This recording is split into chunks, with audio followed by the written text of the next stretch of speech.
तो भैया झांसी के विधायक रवि शर्मा जो भारतीय जनता पार्टी के विधायक हैं, वे अब ट्रैफिक पुलिस की टोपी लगा के सीटी मुंह में दबा के ट्रैफिक की व्यवस्था सुधारने के लाने उतरने की तैयारी में हैं। जो बयान आप सुनो और ई के बाद बताएं ई के पीछे की कहानी। तो मैं भारतीय जनता पार्टी के कार्यकर्ताओं के साथ 50-60 सीटी खरीद के, है ना, टोपी लगा करके तो ट्रैफिक चलाने का काम करूंगा। हम लोग फिर क्यों राजनीति कर रहे हैं? जाम की बात आप जो कह रहे हैं निश्चित रूप से सत्य है और सत्य को स्वीकार कर लेना चाहिए, क्योंकि हम लोग सरकार के अंग हैं और जब हमको लगता है कि ये समस्या से जन सामान्य पीड़ित है, झांसी में ट्रैफिक अवरुद्ध होना, कई लंबे लंबे समय तक लोगों को जाम में फंसे रहने की स्थिति, ऐसी स्थिति झांसी में पहले कभी हम लोगों ने देखी नहीं थी। लेकिन विगत 3-4 माह से ऐसी परिस्थितियां उत्पन्न हुई थी कि पता नहीं किस तरीके से बैरिकेड लगा दिए, कौन ज्ञान देता है प्रशासन को। रेलाइट चौराहे का चौड़ीकरण कर दिया गया, वो 3 मीटर चौड़ा जहां पर जवाहरलाल नेहरू जी की प्रतिमा लगी है उसे 8 मीटर चौड़ा कर दिया। हमारे ट्रैफिक के रूट के डायवर्जन लगा दिए कि यहाँ से नहीं निकलेगा वहाँ से निकलेगा, उल्टे सीधे बैरिकेड फंसवा दिए थे।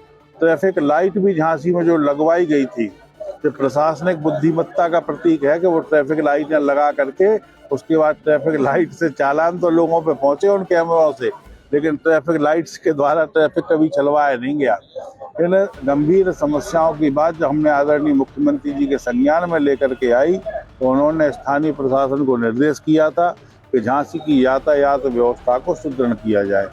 तब झांसी के समस्त प्रशासनिक अधिकारी अभी रोड पे हैं और यातायात व्यवस्था को सुदृढ़ीकरण करने में लगे हुए हैं। जी, अधिकारी तो रोड पे हैं लेकिन अभी भी यातायात की व्यवस्था सुधर नहीं रही। नहीं तो आप विश्वास से जानो कि इस विधानसभा के बाद जब हम 24 तारीख को झांसी हमारी वापसी होगी, उसके बाद में यदि झांसी की ट्रैफिक व्यवस्था सुधरी हमको प्राप्त नहीं हुई, इसी तरीके का अवरोध ट्रैफिक में उत्पन्न होता रहा, तो मैं भारतीय जनता पार्टी के कार्यकर्ताओं के साथ 50-60 सीटी खरीद के, है ना, टोपी लगा करके तो ट्रैफिक चलाने का काम करूंगा। हम लोग फिर क्यों राजनीति कर रहे हैं?